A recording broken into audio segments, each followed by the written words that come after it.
Listen, don't ever buy a piece of land until you've watched this video through and through. And here's what I mean by that, because so many people want a piece of land to put a mobile home on, or a piece of land to build their custom home on. I had that same dream once. Little did I know that you could buy a house with land. In other words, you can buy land with a home that's already on it for as little as $400. In this video, I'm going to show you the mistakes that you can make, exactly how to do it, the step-by-step process. You can save a whole lot of money, prevent a whole lot of stress, and most importantly, get a house with land for as little as $400 down. You see, there are lots of loan programs, but the one that I'm talking about where you only need $400 because your appraisal's paid, closing costs will be paid, all you need is $400 to do a home inspection. Now listen, if you want to do your own home inspection, you can do that, buy a house this way, and not cost you any money out of pocket. Now listen, most of the time in most cities, most states, and everyone varies, they'll want you to put a deposit up, and that can be anywhere from $500 to $1,000. But you have to understand, if you tell the lender going in, hey, I want to do a USDA loan, United States Department of Agriculture, and I want to get my deposit back, you can have your deposit returned back to you at the closing. So imagine that, you buy a house, own some land, and it's already got everything that you need, or at least close to it. But at the end of the day, you don't have to come out of pocket with a whole lot of cash. These loans, United States Department of Agriculture, covers houses in areas, in rural areas. And listen, you can be out in the country if you want to, or you don't have to. The parish that I live in, it's the same thing as the county. I'm in southern Louisiana. I'm in St. Tammany Parish, Louisiana. The entire parish qualifies for these types of houses, these types of loans. So you can be way up in the country in Covington, Louisiana. You can be back down in Mandeville and buy an acre and a half, 2 acres of land. The point I'm trying to make is people need to be made aware of this so you can have more options instead of just buying a piece of land. You have to know that you can buy a house and land, and all you need is $400 out of pocket. And as I mentioned before, if you want to do your own inspection or waive an inspection, I never recommend doing that. It's even less than $400. So let's go through it so you don't get your hopes up. For one, if you make too much money, they put an income limit. It's not a limit on the house or the price of the house. It's the income. So for example, my area, you can't make more than $110,000 if you're a family of 4 or less. Husband and wife, 2 kids, you can't make over $110,000. Now, if you're 5 or more, then that bumps up to close to around $140,000. But you just have to know that going in. Now, don't get me wrong, you can still do an FHA loan, Federal Housing Administration, right? You can do an FHA loan, and it only costs you 3.5% down. And listen, these homes aren't foreclosures, they're not bank-owned homes. You can buy those if you want. These are just individuals that are selling their property with a little bit of land. And I'm just sharing with you the types of loan programs that you can get. 620 or higher credit score, you've been on your job 2 years, you show that you've actually earned a living, worked 2 years, paid your taxes. Yes, you need to look into this because it's an opportunity for you to buy a house on a little bit of land, and it costs you very little money out of pocket. Now, when you close on any loan, any house, you're going to have closing costs, and those closing costs are always going to run you anywhere from 3 to 3.5% of the loan amount. So it depends on how much money you put down, but if you're not putting any money down, because these are 100% loans. And listen, I know a lot of people will say, they'll comment on here, and that's glad. I want anybody and everybody to comment. Leave your comments, leave your opinions, ask me questions. I personally answer and get back to those questions. Yes, I do that stuff. But here's what people have to understand. The loan criteria and what you have to do to qualify for these types of loans. This isn't a pre-pandemic. This isn't a pre-housing crash 2008. These are actual numbers because there's no BC lenders. There's no subprime loans. You can't just fog a mirror or like ninja loans. No income, no job, no asset. This isn't the case. These are loans where people have to qualify. USDA, you don't need any money out of pocket. FHA, you need 3.5% down. I've got agents all around the country. There's over 1 million real estate agents. All of them can get and ask the seller to pay for your closing cost.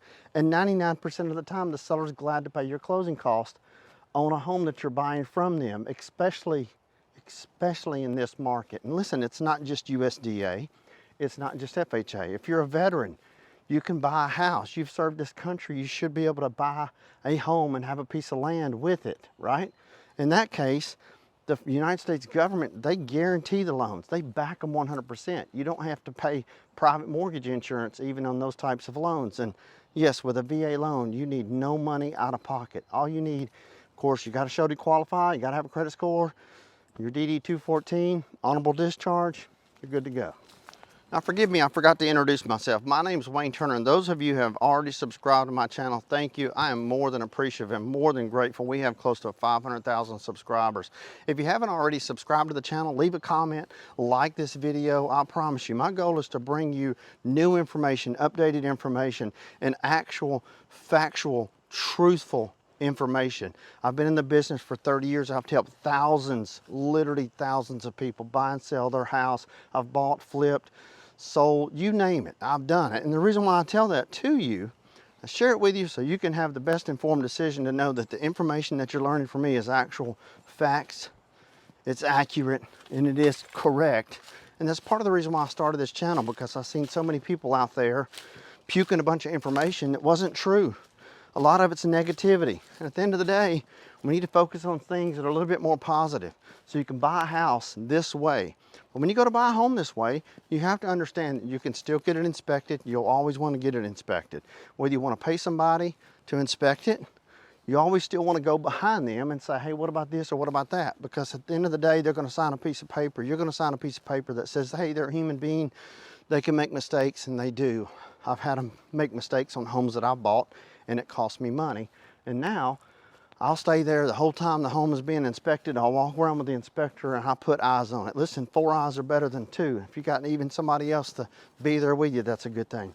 The house has got to be appraised. The reason why they want the home to appraise is so the bank doesn't overlend and you don't overspend. But the appraisals are going to be part of that process. The seller can pay your closing cost, and all of that can be wrapped in and rolled in so it doesn't cost you any money. So you get a little piece of land. But here's what you have to understand. You can find something, a house that you like, for example, and you want to make an offer on that home. There's typically a 10 to a 15-day due diligence period. And during that due diligence period, you can do anything and everything as far as research. You can have the roof inspected, the HVAC inspected, a general home inspection, the plumbing inspection. I recommend doing all that when in doubt, especially if it's your first home. Lay your head on the pillow that first night, you're going to have peace of mind, right? But this is what you also need to do. When there's a little bit of land, I don't care if it's just a half acre, get a copy of the survey. A real estate agent, a good one, is going to get the survey for you. Worst case scenario, you can go to your city, the county, clerk of courts, registered of deeds office. They'll give you a copy of that for free. And even if they charge you in some areas, it may be as little as $1 or $2 for a copy of it. Then you'll want to walk the property. Don't just walk it during the daylight, walk it in the rain. Make sure there's no low spots or high spots where the water's rolling back into the house. Check for any kind of rotted wood, mold. You're looking for all of those things, because the last thing you want to do is buy a headache, right? But not just flood zones, not just surveys. You also want to check with your insurance agent. Call your insurance agent and ask them if there's ever been any claims on that property. See, oftentimes these days, there's been multiple claims on a property.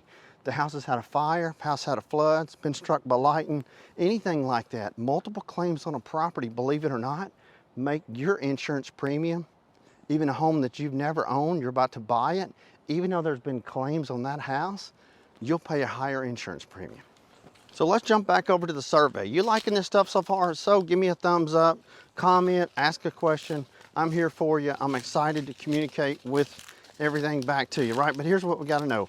When you do a survey, or you get a copy of the survey, if the survey's real old, you can still walk the property, but sometimes you may want to ask the seller to give you a new and revised survey. You see, you never know when there's going to be a fence, a storage building, a driveway, trees, or anything encroaching upon the property.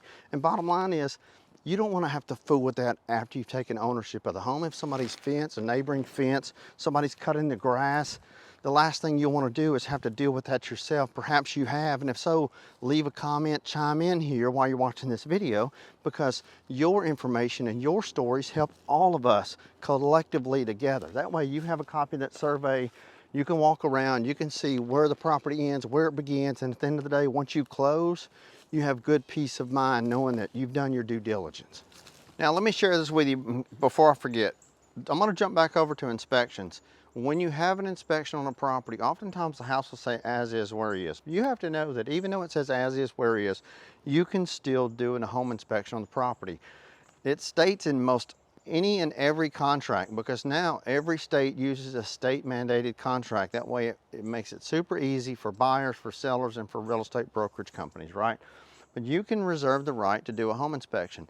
Now, oftentimes it says as is, but that doesn't necessarily mean the seller's not gonna fix anything.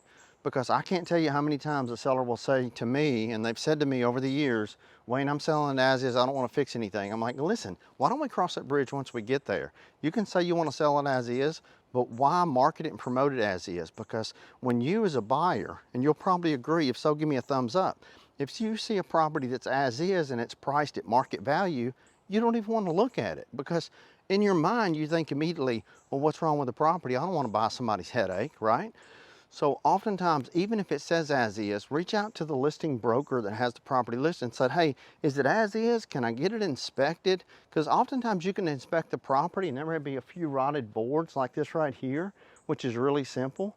And it can be $1,000 or $1,500 fix. And the last thing the seller wants to do, trust me, is to have you on the table as a buyer ready to close in the next 30 to 45 days. And I promise you, they're not going to let a little bit of rotted wood that cost them $1,500 get in the way between you buying their house and then selling you their house. Now, there is a cost that most people overlook, and this is one of the things that makes people's mortgage payment go up. You see, when you buy a house, you probably know this if you bought a home before, but if you're not, you're a first-time home buyer, right now they make up about 37% of all homes purchased, and there'll be about 4 million homes purchased in the United States this year. You just have to know this. There's two things that make a property go up, your mortgage payment go up. One is your taxes. Two is your insurance. Your insurance goes up typically when there's a lot of claims, hurricanes, floods. I mean, sure as hell, you put a claim on a roof like this and they pay out $25,000 to replace the roof. I promise you, they're gonna go up on your insurance. You probably had that happen. If so, give me a thumbs up, comment, let us know your story, because we all have one. Happened to me, right? You also have to know that taxes. So taxes are based on the assessment of the property itself. And listen, if you're like me, I think it's kind of crazy that you have to pay taxes on something that you own. But you know, I got a question for you. I'll give you my opinion right quick. And the question is this: why do you want land? Why do you want a little piece of land? Is it because you don't want to be in an HOA? Is it because you want peace, quiet, privacy? I mean, this is a nice piece of property right here, and you can hear nothing.